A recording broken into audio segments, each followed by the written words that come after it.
الحمد لله رب العالمين والعاقبة للمتقين والصلاة والسلام على سيدنا محمد وعلى آله وأصحابه أهل بيته وأولياء أجمعين أما بعد فقد قال الله تعالى في القرآن الكريم في الفرقان المجيد أعوذ بالله من الشيطان الرجيم بسم الله الرحمن الرحيم من قتل نفسا بغير نفس أو فساد في الأرض فكأنما قتل الناس جميعا ومن أحياها فكأنما أحيا الناس جميعا صدق الله العلي العظيم. رضينا بالله ربا وبالإسلام دينا وبمحمد صلى الله عليه وسلم نبيا ورسولا.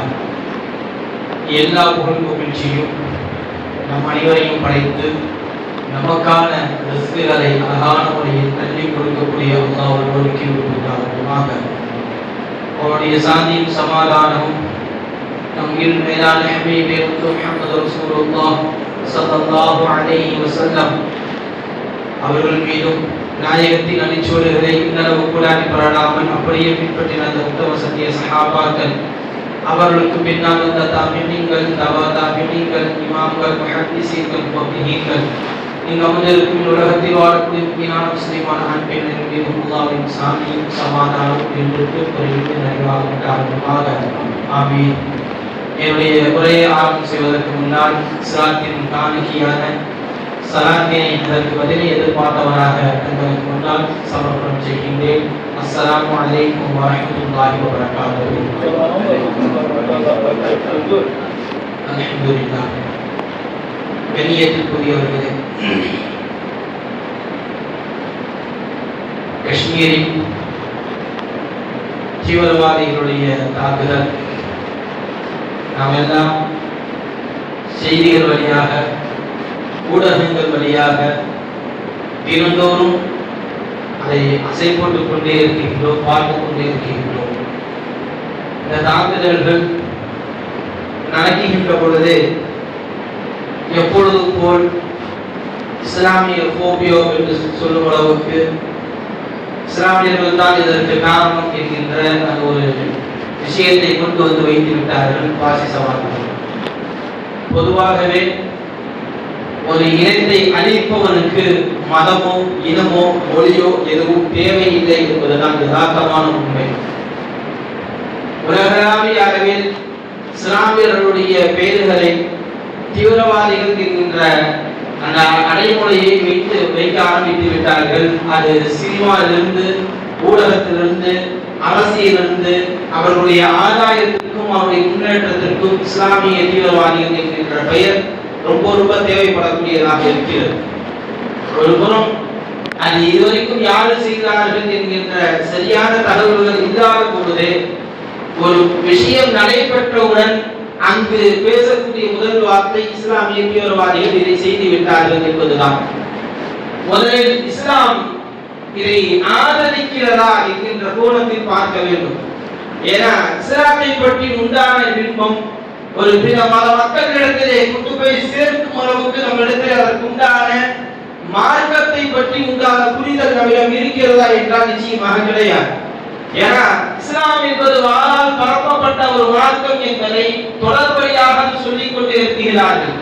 தமிழில் ஒரு விஷயத்தை சொல்வார்கள், பொய்யை திரும்ப திரும்ப சொல்கின்ற பொழுது அது உண்மையாக மாறும் என்று ஒரு விஷயம் சொல்வார்கள். அது போலதான் இஸ்லாமிய தீவிரவாதிகள் என்று சொல்லி எதற்கெடுத்தாலும் இஸ்லாமியர்கள் தான் இப்படிதான் என்கின்ற ஒரு முத்திரையை குத்தாரடித்து விட்டார்கள் பாசிசவாதிகள். அப்போ இதற்குண்டான தீர்வுகள் என்ன என்றால், முதலில் இஸ்லாத்தை நாம் புரிந்து கொள்ள வேண்டும். ஏன்னா இஸ்லாத்தை பற்றி சொல்கின்ற பொழுது நிறைய போர்கள் இஸ்லாத்திலே நடைபெற்று இருக்கிறது. அந்த போர்கள் எல்லாம் வைத்துதான் இஸ்லாம் உலகளாவிய அளவில் வளர்ந்து நின்றது என்கின்ற ஒரு மாய பிம்பத்தை உண்டாக்குகிறார்கள். இந்தியாவின் மீது படையெடுத்த முகலாயர்களாக இருக்கட்டும், அதற்கு முன்னாடி இருந்தவர்களாக இருக்கட்டும், எல்லோருடைய கோரிகளாக இருக்கட்டும், எல்லோருடைய வாழ்க்கை வரலாறை ஒரு முறை நமக்கு தெரிவிப்பது என்னவென்றால், அவர்கள் வந்தவர்கள் யாரும் இஸ்லாத்தை பரப்பவில்லை என்பதுதான் நிதர்சனம். நீங்கள் வரலாறுகளை எடுத்து படித்தால் தெரியும். வந்தவர்கள் யாரும் இஸ்லாத்தை பரப்பவில்லை. ஆனால் இங்கு சொல்லக்கூடிய வார்த்தை போர்கள் மூலியமாக வாள்களின் மூலியமாக இஸ்லாம் பரவியது என்கின்ற விஷயத்தை தான் திரும்ப திரும்ப வைக்கிறார்கள். ரசூலுல்லாஹி ஸல்லல்லாஹு அலைஹி வஸல்லம் அவர்கள் அவருடைய காலத்திலே நிறைய போர்கள் எல்லாம் நடந்தது அல்லவா? அப்ப அதெல்லாம் எதற்காக என்கின்ற ஒரு கேள்வியை வைக்கிறார்கள். ஆனால் அதை சரியான முறையில் புரிந்து கொள்ள வேண்டும். பதருடைய யுத்தம் முதல் யுத்தம் என்று நமக்கு தெரியும். ஆனால் அந்த யுத்தத்திற்கு முன்னால் நடந்த நிகழ்வு என்னவென்று நமக்கு தெரியுமா? ஹம்சா ரலியல்லாஹுடைய தலைமையில் இப்படி மக்காவிலிருந்து மதீனாவை நோக்கி ஒரு எதிரி படை வருகிறது என்கின்ற பொழுது சையதுனா ஹம்சா ரலியல்லாஹுடைய தலைமையில் ஒரு 60 நபர்கள் அந்த படையை தடுத்து நிறுத்தி உடன்பாடு ஒரு பேச்சுவார்த்தை நடத்துவதற்கு தான் சென்றார்கள். வெள்ளை கொடியோடு சென்றார்கள் என்பது வரலாறு சொல்லும் பாடம்.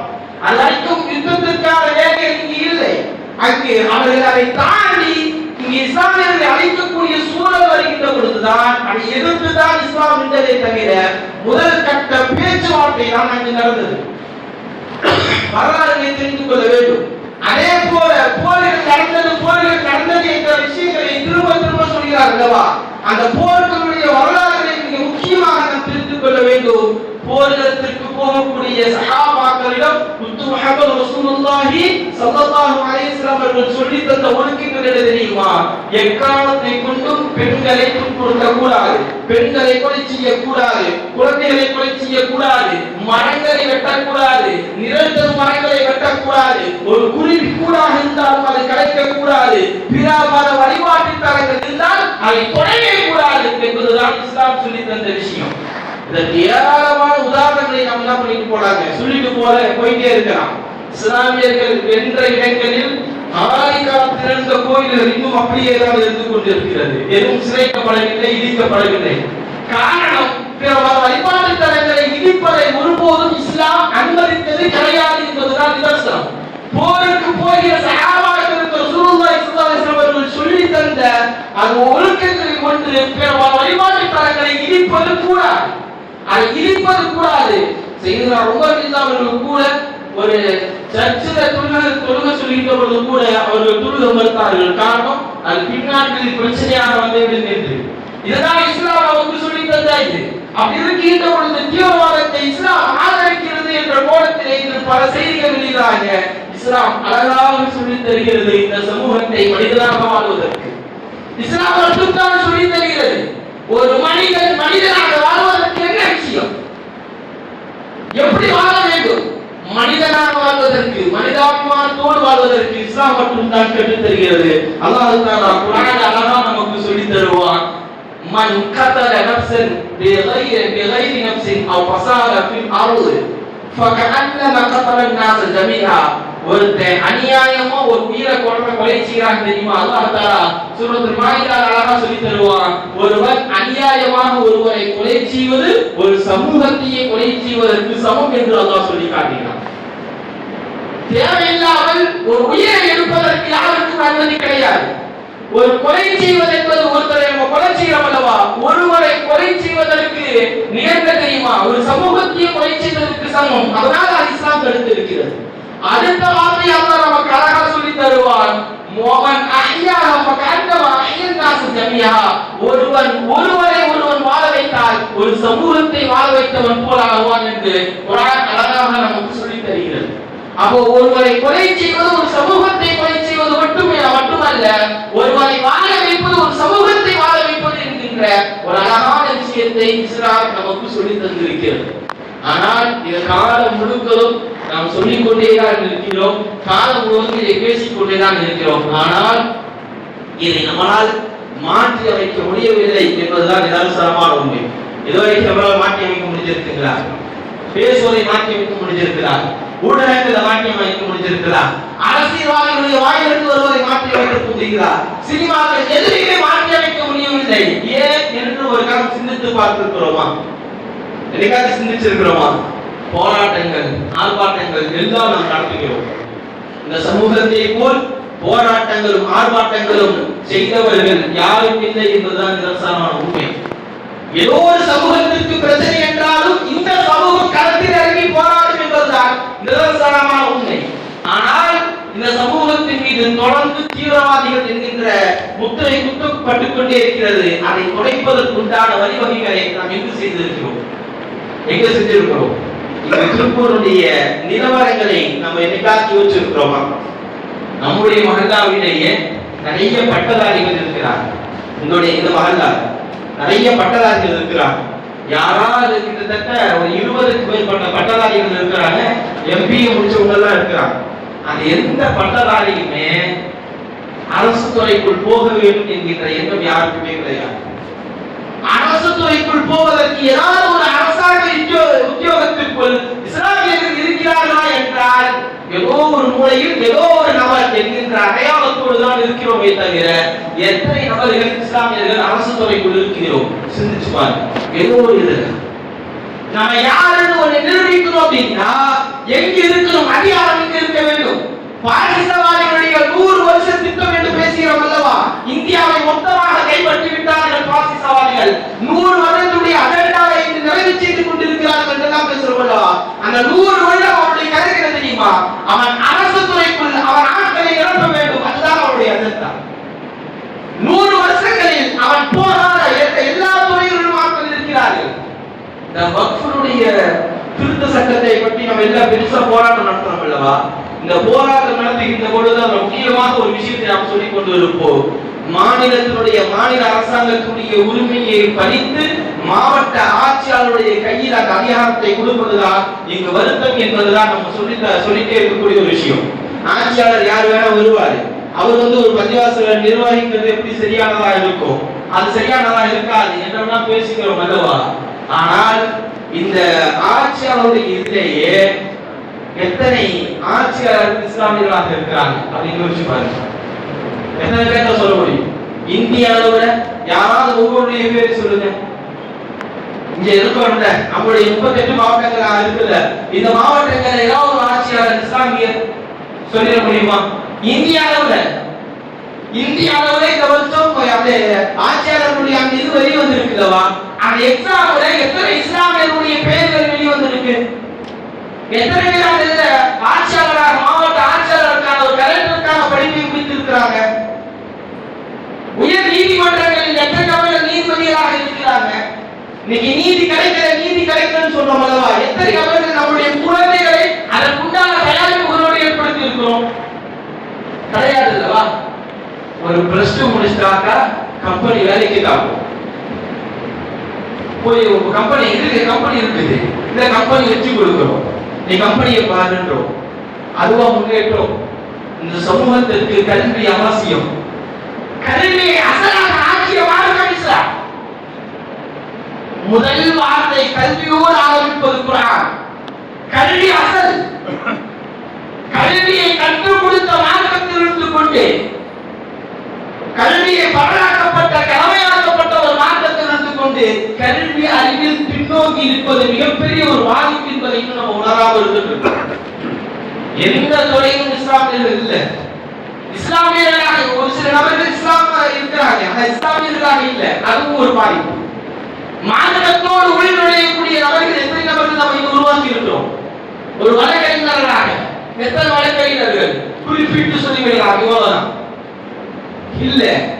இன்னைக்கு நம்முடைய வழக்கினர் வக்ஃபுடைய வழக்குகள் நீதிமன்றங்களுக்கு போகின்ற பொழுது அதை விசாரிக்கக்கூடிய நீதிபதிகள் நாம் யார்? கபில் சிவில் இது போல் உண்டான வழக்கறிஞர்களை தான் நம்ம என்ன பண்றோம்? முதன்மைப்படுத்திக் கொண்டிருக்கிறோம். அந்த அளவுக்கு இந்த வழக்கறிஞர்களையே நம்ம உருவாக்க. மருத்துவத்துறைக்குள் இஸ்லாமியர்களை உள்நுழைக்காமல் இருக்கிறோம். மருத்துவத்தை அழகாக சொல்லி தந்த மார்க்கம் இஸ்லாம். முஹம்மது ரசூலுல்லாஹி ஸல்லல்லாஹு அலைஹி வஸல்லம் வரலாறை எடுத்தால் மருத்துவத்தை மொத்தமாய் ரசூலுல்லாஹி ஸல்லல்லாஹு அலைஹி வஸல்லம் சொல்லி தந்திருப்பாங்க. ஆனா இன்னைக்கு மருத்துவத்துறையில் எத்தனை அவர்கள் நம்முடைய குழந்தைகளை மருத்துவராக்க வேண்டும் என்று நினைத்திருக்கிறோம். அரசு துறைக்குள் கொண்டு போக நினைச்சிருக்கிறோம். படிப்பு சார்ந்த வேலைகளுக்கு கொண்டு போக நினைக்கிறோம். நம்முடைய மகளால் இருக்கக்கூடிய 20 பட்டதாரிகளும் அவர்கள் படித்ததற்கான வேலை செய்யவில்லை என்பதை நாம் ஏன் கவனத்தில் கொள்ளாமல் இருக்கிறோம்? நம்முடைய மகள்ல வேற மகளால சொல்லுங்க. நம்முடைய மகளால 20க்கும் மேற்பட்ட நபர்கள் இருக்கிறாங்க, பட்டதாரிகள், எம்பிஏ முடிச்சவர்கள் இருக்கிறாங்க. என்ன வேலை செய்யறாங்க தெரியுமா? பட்டதாரிகள் 2-3 பட்டை இதை சூப்பர்வைசராக போயிட்டு இருக்கிறாங்க. கேட்டா நமக்கு எதுங்க ஏதோ ஒரு வேலை படிச்சுட்டோம், பேருக்கு பின்னாடி டிகிரி இருக்கிறோம், இந்த நிலையில் தான் நம்ம இருந்துட்டு இருக்கிறோம். படித்த படிப்புக்கான முயற்சிகள் நம்முடைய சமூகம் செய்வது கிடையாது, அதற்கான ஏற்பாடுகளும் நம்முடைய சமூகத்தார்கள் செய்வது கிடையாது. எங்க ஏதோ ஒரு பக்கத்துல என்ன பண்றாங்க, கல்விக்கான வழிகாட்டு முகாம் இது வச்சிருக்கிறோம். ஆனால் மகத்தால் ஒரு உருவாக்காமல் நம்முடைய விஷயங்களை எதுவும் நாம் சரி செய்ய முடியாது என்பது உண்மை. கல்வி அவசியம், கல்விதான் அவசியம். கல்வியில் இந்த சமூகம் முன்னேற வேண்டும். அரசு துறைக்குள் நம்முடைய சமூகம் போய் உட்கார வேண்டும். அரசியல்வாதிகளாக இன்னும் பின்னாடி ஒருவருக்கு பின்னாடி நின்று ஒரு சீட்டுக்கும் 2 சீட்டுக்கும் நின்றுருந்தோம் அப்படின்னா அவங்க நமக்காக குரல் கொடுப்பாங்க அப்படின்றத வச்சுக்கோங்க. அதெல்லாம் சாத்தியமே கிடையாது. அப்ப அதற்கு இன்னும் முக்கிய காரணம் அரசு நம்முடைய சமூக இது தமிழ்நாட்டில் மட்டுமல்ல இந்திய அளவில் கிட்டத்தட்ட 30% இஸ்லாமியர்கள் சொல்றோம். ஆனா எத்தனை பேர் நமக்காக குரல் கொடுக்கக்கூடிய இஸ்லாமிய குரல்களாக நாடாளுமன்றத்திலையும் தனது சட்டமன்றங்களில் இருக்கிறார்கள் என்று பார்த்தால் சொந்த நபர்கள் மட்டும்தான். எத்தனை நபர்கள் நமக்காக இன்னைக்கு நம்மளோட ஐக்கியமாக இருக்கிற வரைக்கும் நமக்கு குரல் கொடுப்பாங்க. ஏன்னா அரசியல தான் எழுதி வச்சிருக்கிறாங்கல்ல, நிரந்தர எதிரியும் இல்ல நிரந்தர நண்பனும் இல்லை என்கிற வார்த்தையை எழுதி வச்சிருக்கிறோம். எப்ப வேணா கூட்டணி மாறலாம், எப்ப வேணாலும் ஆட்கள் ஆட்சி மாறலாம்.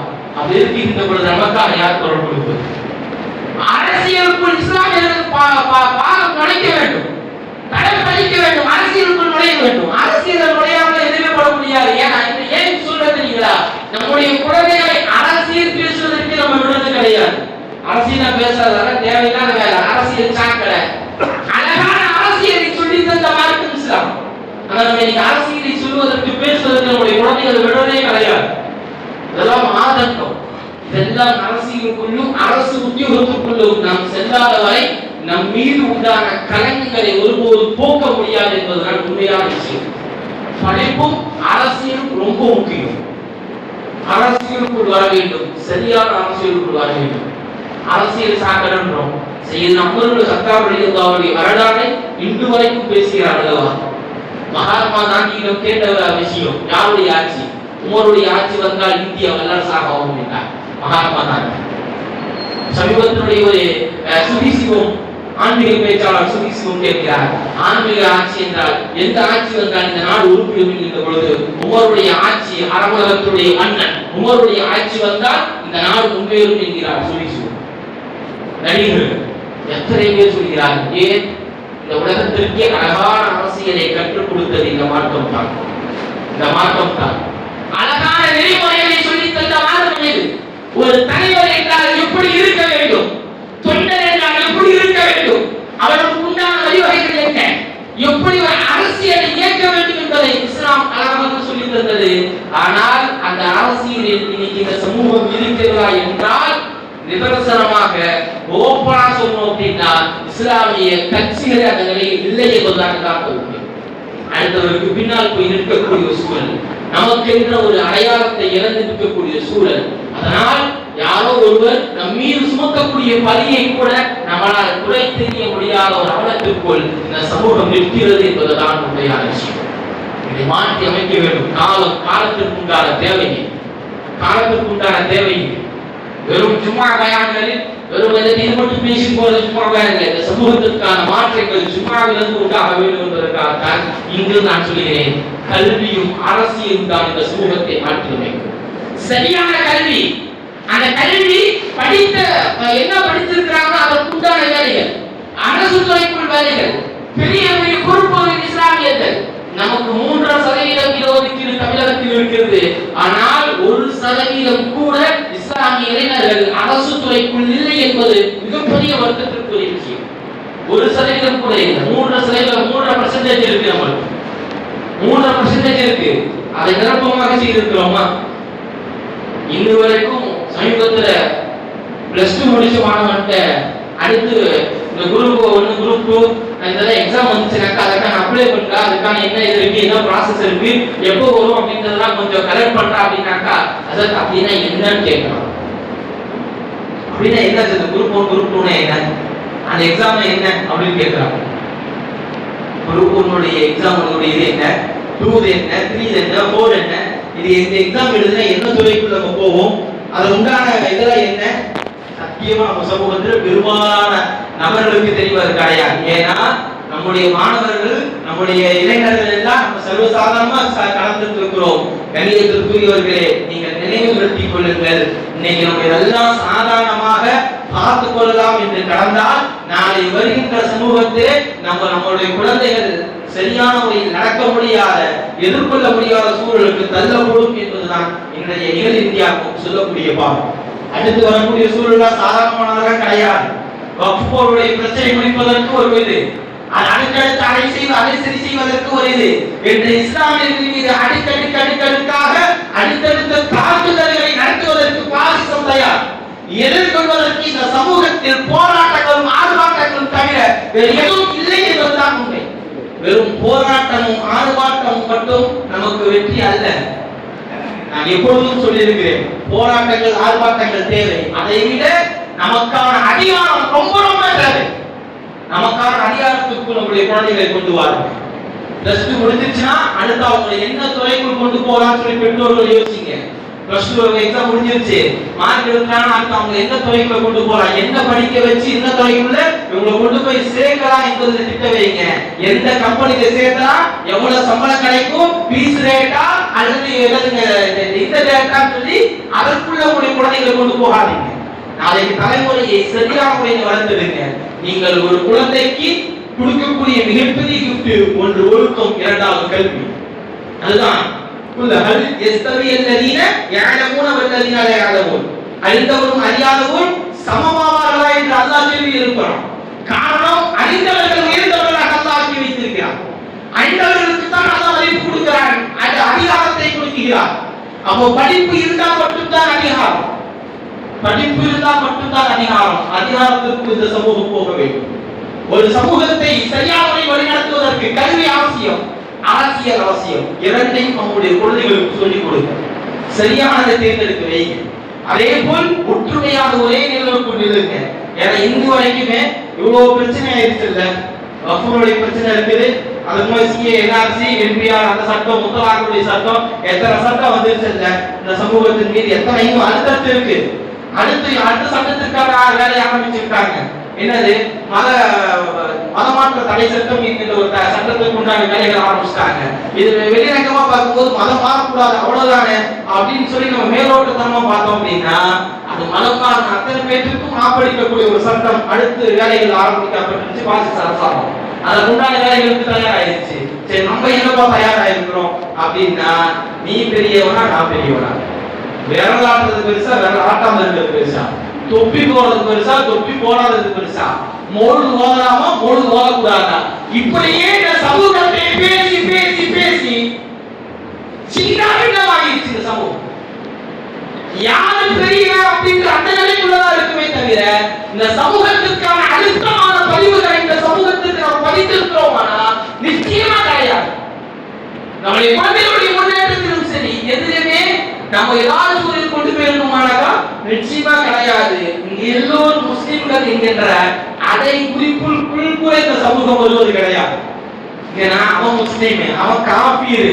ரசூலுல்லாஹி ஸல்லல்லாஹு அலைஹி வஸல்லம் சொல்லிருக்காங்க, காபீரை பார்த்து நீ காபீர்னு சொல்லாத. ஆனா இன்னைக்கு சர்வசாதாரண குழந்தைவாதங்க அவன் காபீர், ஆனா அப்படிங்க அவன் இப்படிங்க இந்த நிலைக்குள்ளான் இருக்கிறோம். இன்னும் இதை பேசிக் கொண்டிருந்தோம் என்று சொன்னா நாம் இன்னும் இறப்புகளை சந்திக்க வேண்டியிருக்கிறோம். அதே போல் நம்முடைய எதிரிகளை அடையாளம் கண்டுக் கொள்வது மிக மிக தேவை. நான் ஒரே ஒரு விஷயத்தை மட்டும் சொல்லி நிறைவுக்கு வருகிறேன். நம்முடைய எதிரிகள் யார் என்பதை நினைவில் நிறுத்திக் கொள்ளுங்கள். ஏன் இந்த வார்த்தையை சொல்றேன் அப்படின்னா, நமக்கு எதிரிகள் என்பது பிற மதத்தவர்களோ இவங்கெல்லாம் கிடையாது. எதிரிகள் யார் தெரியுமா? வக்ஃப் சட்டத்தை அமலாக்கிய பொழுது நேராக பிரதமரை சந்தித்து நன்றி கூறினார்கள் அல்லவா? யாரு? போராக்கள். யார் இந்த போரா நமக்கு தெரியுமா? ஏன் இதை நான் பதிவு செய்ய தெரியுமா? இந்த சமூகம் எவ்வளவு தூரத்துக்கும் அறிவிலிகளாக இருந்திருக்கிறார்கள் என்பதற்கு உதாரணம் இருந்தால் அந்த போராக்கள் அந்த திக்ர் மஜ்லிஸ் என்று வைப்பாங்க. அவங்களா பாத்தீங்கன்னா பயங்கரமா சாப்பா கட்டியிருப்பாங்க, பயங்கரமா ஜிப்பா போட்டிருப்பாங்க, காடி எல்லாம் பயங்கரமா இருக்கும். பார்த்தோன்னே அந்த திக்ர் மஜ்லிஸை பாத்தீங்கன்னாக்க எல்லாரும் அரண்டு போயிடும். அப்படி திக்ர் மஜ்லிஸ் வச்சப்போ அந்த திக்ர் மஜ்லிஸை நம்மளுடைய ஒரு சில பேர் பாத்தீங்கன்னா சுன்ன ஜமாத்கார டான்ஸ் ஆடுறான் அப்படின்னா பரப்புற காலங்கள்லாம் உண்டு. அவங்க யாரு போராக்கள் என்று சொன்னா ஷியாக்களின் ஒரு பிரிவுகள் என்பதை நினைவில் நிறுத்திக் கொள்ளுங்கள். யார் இந்த ஷியாக்கள்? நான் ஏற்கனவே வரலாற்று குறிப்புகள் சொல்லியிருக்கிறேன். சையதுனா உஸ்மான் இப்னு அஃபான் ரலியல்லாஹு தஆலா ரசூலுல்லாஹ்வுடைய மருமகன், இரு மகன்களை கட்டிய மருமகன், பெரிய உஸ்மான் கனி என்ற பெயர் எடுக்கப்பட்டவர், துன்னூரை என்கின்ற பெயரோடு இருக்கக்கூடியவர், மூன்றாவது கலீஃபாவான உஸ்மான் அவர்கள் கொலைக்கு காரணமான இப்னு சபாவை பின்பற்றி வரக்கூடியவர்கள் தான் இந்த ஷியாக்கள். இந்த ஷியாக்களை இன்று நிறைய நபர்கள் நாம் ஆதரித்துக் கொண்டிருக்கிறோம். ஷியாக்கள் இஸ்லாமிற்கு இல்லை என்கின்ற நிலையை தெரிந்து கொள்ளுங்கள். முதலில் அவர்கள் நமக்கு வெளிப்படையாக இஸ்லாத்துடைய போர்வையில் இருக்கக்கூடியவர்கள். இவர்களை வைத்துதான் இங்கு பல விஷயங்கள் இஸ்லாமியர்கள் இதற்கு ஆதரவு சொல்கிறார் தெரியுமா? பெரும்பாலானவர்கள் யார்? போராக்கள் ஷியாக்களின் ஒரு பிரிவு. இந்தியாவை போரா என்று சொல்வார்கள், தாவூதி போரா. இவர்கள் யார்? ஷியாக்களுடைய வம்சாவளிகள். ஷியாக்களுடைய வரலாறுகளை ஒட்டுமொத்தமாக எடுத்தால் பல இமாம்களை, பல சஹாபாக்களை கொண்டு புதைத்த பெருமை அவர்கள் உண்டு. யார் இவன்? இப்னு சபா என்று எடுத்தால் யூத பரம்பரையிலிருந்து வந்தவர்கள். யூதத்திலிருந்து முனாஃபிக் தரமாக இஸ்லாமுக்குள் வந்து இஸ்லாத்தை பிரித்து உஸ்மான் கனியாவை கொலை செய்து அலிவினால் ஆதரவு தெரிவிப்பது போல் தெரிவித்து அதற்கு பின்னால் முஆவியாவுக்கும் அலிவியாவுக்கும் சண்டையை மூட்டி ஆயிஷா நபியை உயிரோடு எரிப்பதற்குண்டான வேலைகளை செய்து இந்த சமூகத்தை ஹவாரிஜாக்கள் என்ற ஒரு பிரிவோடு, இன்னொரு பிரிவோடு இஸ்லாமியர்கள் என்ற பிரிவோடு பல பிரிவுகளாக துண்டாடப்பட்ட மிகப்பெரிய இந்த குழப்பத்திற்கு காரணமான இப்னு சபாவினுடைய பரம்பரை அது என்பதை நினைவில் நிறுத்திக் கொள்ளுங்கள். இவர்கள் இஸ்லாமியர் இல்லை என்பதை நினைவில் நிறுத்திக் கொள்ளுங்கள். ரசூலுல்லாஹை ஏற்றுக்கொண்டவர்கள் மட்டும்தான் முஹம்மது ரசூலுல்லாஹையும் இறுதியாக முஹம்மது ரசூலுல்லாஹை ஏற்றுக்கொண்டவர்கள் தான் முஃமின்கள். அப்ப இவங்க யாருங்க? எதிரிகள், இஸ்லாமிய போர்வையில் இருக்கும் எதிரிகள். அதை நினைவில் நிறுத்திக் கொள்ளுங்கள். அஹ்மதியாக்கள் யார்? இந்த அஹ்மதியாக்கள் இவர்களுக்கு எதிராக குரல் கொடுக்க வேண்டும். ஏன்னா இவங்களெல்லாம் எழுச்சிட்டு இருக்க முடியாது. ஏன்னா இவர்கள் எல்லாம் முனாஃபிக்குகள். முஹம்மது ரசூலுல்லாஹ் கடைசி நபியாக தான் முஹம்மது ரசூலுல்லாஹ். ஆனால் முஹம்மது ரசூலுல்லாஹ்வுக்கு அடுத்து நபி இருக்குன்னு சொல்லி இப்போ வரைக்கும் நபிமார்களை கொண்டு வந்து நிப்பாட்டி இருக்கிறாரா? அவன் எவ்வளவு பெரியதா இருப்பான். அப்ப இந்த மாதிரி ஆட்கள் தான் பாசிசத்திற்கு ஆதரவாக நின்று கொண்டிருக்கிறாங்க. இவர்களையும் அடையாளம் காண வேண்டிய கட்டாயம் நம்மிடம் இருக்கிறது. எனவே கண்ணியத்துக்குரியவர்களே, மார்க்கத்தை விளக்குங்கள், மார்க்கத்தின் அடிப்படையில் பண்ணுங்க. படித்த இளைஞர்கள் அடுத்து வரக்கூடிய அரசாங்க உத்தியோகத்திற்கு உண்டான வேலைகள் என்ன என்பதை முயற்சி செய்யுங்க. முயற்சி செய்யாமல் இருக்காதீங்க, முயற்சி செய்யுங்க. அரசு துறைக்குள் போங்க, அரசியலை பேசுங்க, அரசியலை கையில் எடுங்க. அரசியலோடு ஒப்பிட்டு இந்த சமூகத்தை ஒன்றிணைப்பதற்குண்டான வேலைகள் செய்யுங்க. அரசியலை அரசியலாக செய்தால் இந்த இஸ்லாமிற்கு தான் நிச்சயமாக வெற்றி என்பதை உணர்ந்து கொள்ளுங்கள். அல்லாஹ் தஆலா இந்த சமூகத்தை உயர்ந்த சமூகமாக ஆக்கி வைப்பானாக. அல்லாஹ் தஆலா பாசிசவாதிகளிலிருந்து இந்த சமூகத்தை பாதுகாப்பானாக. அல்லாஹ் தஆலா இந்த சமூகத்தில் இருக்கக்கூடிய இளைஞர்களுக்கும் அதே போல இளைஞர்களுக்கும் சிறுவர்களுக்கும் அல்லாஹ் தஆலா கல்வி ஞானத்தை அதிகமாக தந்து அல்லாஹ் தஆலா அவரிடம் ஆட்சி மரியாதையை தந்தல் புரிவானாக. வாஹித் அல்ஹம்துலில்லாஹி ரப்பில் ஆலமீன். அஸ்ஸலாமு அலைக்கும் வரஹ்மத்துல்லாஹி வபரகாத்துஹு.